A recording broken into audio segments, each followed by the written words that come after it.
Now, I know every guy who's watching this video has been in this situation, and probably a good number of the ladies as well, where you work all week, you're busy, then you schedule aside these 2 hours, during a Saturday morning where you're going to get done some household project. You're going to replace something or change something or fix something, and you go to do it. And, the first thing you have to do is rip out the old thing or remove or break down whatever is already there, before you can start building back up again. And you go to do that and you realize, oh, shoot, this is not exactly what I expected. There's something more going on here. Something's bigger that's wrong. You got to go back to the hardware store, go to Home Depot, buy a new this, that, or the other thing, come home, and then approach the project all over again from a new starting point. And then as you dig in deeper, you realize, oh my gosh, this is a bigger project than I anticipated. There is just so much more happening here. The old owners, what were they thinking? Who did they hire? This is not up to code. This is not up to any standard. Just last year, the toilet in our main bathroom was beginning to rock. And, this is the byproduct of having 3 young children and everything else. So set aside the time to take care of the project. I, lift the toilet up and realize, okay, we're dealing with an old cast iron drain here. The flange is indistinguishable from the drain. I don't even know what it was made of. The seal, when presumably there was one, is now indistinguishable from the flange or from anything else. It's a mess. So we got the toilet seat off, got to remove part of the subfloor. We're going to, take out the grinder and remove the whole top half of this cast iron drain. We're going to fit a new modern flange into the top of the drain so that we can actually seat the toilet. And in the process of all this, realize the whole subfloor in this bathroom is rotted out. So we've got to tear up the whole subfloor. The floor's gone. We're looking down into the basement. We're standing on joists that are, umpteen on center. When it's consistent at all. Parts of the joists are rotting, so we got to sister those up with new pieces of wood. Just basically building the bathroom from scratch. Got to figure out why those are rotted. Well, of course, the water line going into the toilet isn't proper anymore. It's leaking all over the place. The valve is shot. We got to replace that. Now, if somebody has a story that's more of a disaster than this, let me know. But I feel like this is the ultimate. So we got to shut off the water to replace the valve. The shut-off valve inside the house does not work. You can turn it all day long, and it will not shut off the water. Which I'm glad we discovered this. Not through an emergency of a spring a leak somewhere in the house, a burst pipe in the winter or something, or at least we're repairing something, and discovered this. So, what do you do in those situations? Of course, you've got to call the city water and have them turn it off outside. Well, there is no municipal shutoff valve to our house. I love our beautiful old, 1860s Victorian Italian house, but it has some unique features, and this was one of them. There is no shutoff valve to the water to this house, inside or out. So we're talking about excavators outside, digging into the earth outside of our sidewalk to install a new shutoff valve so that we can install an interior shutoff valve so that we can install a water line to our toilet that is now sitting on a brand new flange on a brand new subfloor, like a 2-hour project. Actually, I was thinking a 20-hour project. A 20-minute project replacing a wax seal turned into many, many weeks of basically a full bathroom gut and remodel. Okay. So that's a pretty extreme scenario, but I'm sure you've all been in something similar. Well, when we get to dealing with the human body, a lot of times it's not that much different.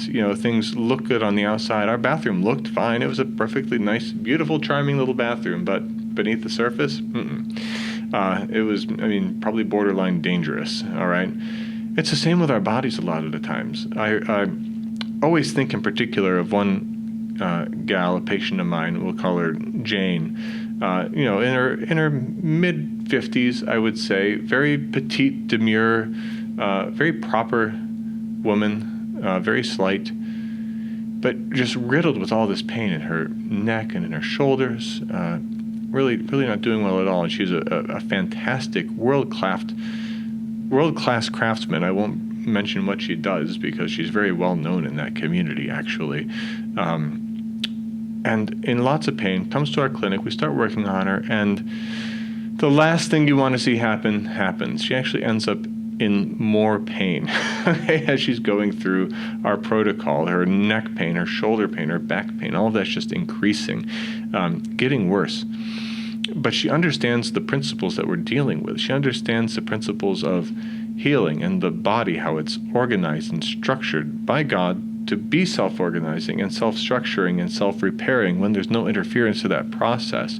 And a lot of what she was going through was decades of distress, decades of destruction, decades of degeneration and unaddressed issues from her whole life that had just accumulated there. And we talk a lot of the time about how the brain is not able to properly communicate with the body when there are the misalignments present that we deal with. And so we're removing those misalignments, allowing the brain to talk to the body again so it can heal and function right. The flip side of that coin that we don't talk about often at all is that when we get working on things and open up that communication, the body is also much more better able to communicate to the brain exactly the extent of the damage. A lot of people will, this is not to scare anybody off from chiropractic, but a lot of people will feel more of what's going on in their body, and they might not like it. It's like, tearing off that wall or pulling up that toilet and seeing how bad the damage really is beneath the surface. It can be surprising. And I remember, God bless Jane, going through this process with us, and it was many months in, and she's still worse. But again, she has faith in this principle. She understands this chiropractic principle. And I remember one day, this very proper woman comes up to me and says, "Dr. Wood, I effing hurt." And she didn't say effing, okay? And to hear these words come out of this, again, this sweet little Jamaica lady's mouth was just, shocking to me, really hammered home the extent to which she was suffering. Well, fast forward, a 6-month process. Most of our patients are feeling, some sort of improvement in whatever their state is within several days to a couple of weeks. There are some, maybe a good 20% or so, where it really takes 30 days, even 60 days to really start to notice progress. But she held in there for 6 months of not just not feeling better, but feeling worse. And finally, she rounded a major corner. The demo work was done. New fixtures, new basic substructures were being installed. And finally, after all that work that her body was going through, she started to feel the benefits. The symptoms are the last things to really change. Negative symptoms are the last thing to show up when there's a destructive process going on in our bodies. And we all have stories, probably of friends or loved ones, bodies riddled with cancer. They didn't know it for months or years until it's too late. A lot of times symptoms can be the last thing to start to resolve when you really start working on things. And that surface level, how are you feeling? So, she hung in there through all of that distress. But it comes down to one of the 33 chiropractic principles that we talk about from time to time, these 33 fundamental principles that define what chiropractic is.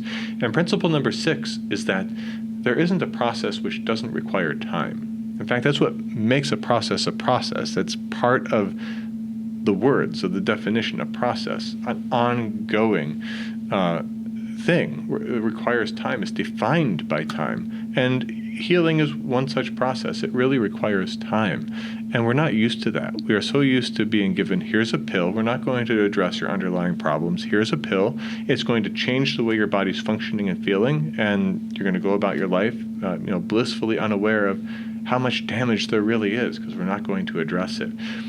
And we see where that gets us. Our health just continues to deteriorate and degrade because we haven't done the sometimes hard and uncomfortable work of ripping down the walls and ripping up the floor and seeing what's really there and addressing and fixing it. So just wanted to share that with you because I know a lot of our patients, it can be a struggle, and they go through that struggle very, very gracefully. God bless them. I've been there myself as a patient. It can be sometimes a long road of not feeling improvement, or sometimes even feeling worse along the way, to really getting real substantive healing to happen. But God bless all of them who understand these principles, because we are working with universal truths. These truths don't lie. They don't change. They don't get altered on a case-by-case basis. They are always active and operative in every single person's body and life all the time, so we can trust in them even when things don't seem like they're going the way we really want them to or expect them to at first. So I hope that makes sense with you, trying to continue to unfold this new understanding, this different understanding of health and healing. So we're going to continue to unpack these principles as the weeks and months go on. If you want to hear more about this, like and subscribe to this. Share this video with people, especially people who are suffering. It's a long process to heal. Give them a little bit of hope that they can be like Jane. They can be like our poor bathroom. You know, it can take some work, but we can get people there. And yeah, like, subscribe. We'll talk to you soon. We got a lot more of this good stuff coming your way.